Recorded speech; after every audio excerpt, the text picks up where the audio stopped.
Hi friends, अंडा पराठा तयार करण्यासाठी इथे मी गव्हाचं पीठ ज्याला मी बघा चांगल्या प्रकारे मळून घेतलेलं आहे. अर्धा तास तेल लावून परत मळून घेतलेलं आहे.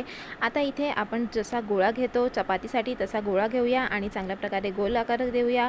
आता याला आपल्याला लाटून घ्यायचं आहे. लाटल्यानंतर थोडंसं घी किंवा तेल आपण त्याच्यावर टाकूया, थोडंसं कोरडं पीठ टाकूया आणि याला अशा प्रकारे हे बघा फोल्ड करून घेऊया.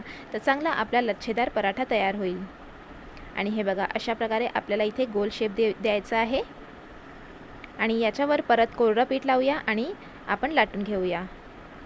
तर हलक्या हाताने इथे आपल्याला पराठा लाटून घ्यायचा आहे आणि तेल किंवा तूप टाकून तव्यावरती पराठा आपल्याला सोनेरी रंग येईपर्यंत भाजून घेऊया. तर हे बघा त्याच्यानंतर मी इथे अंड्याचा बॅटर जो तयार केलेला तो पराठ्यावर टाकलेला आहे आणि त्याला टर्न करून घेऊया. आणि हे बघा आपला अंडा पराठा तयार आहे. तर अशाच नवीन नवीन रेसिपीसाठी माझ्या चॅनलला सबस्क्राईब करा, व्हिडिओला लाईक आणि शेअर करा.